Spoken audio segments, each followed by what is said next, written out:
Ang alam ko, walang reward system na ipinapatupad si former President Duterte laban sa sinumang sibilyan, mapa-drug lord man o karaniwang tao na sangkot sa illegal na droga.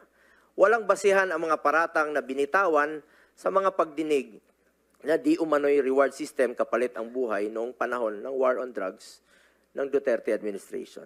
At habang nasa usapin tayo ng pera, taliwas po sa sinasabi ng iba, ni minsan po, hindi po ako authorized, hindi ako humahawak ng pera. Sinasagot ko lang po ito dahil sa mga pagdinig na nababanggit po ang ating pangalan.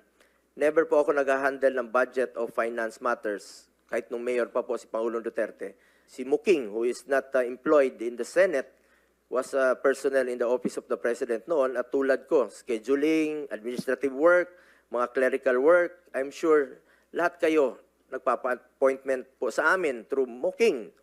Noong unang panahon, sobrang busy po yon.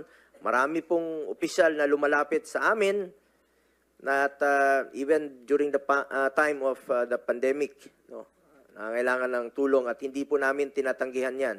Sa abot ng aming makakaya ay pinapansin po namin lahat ng hinaing.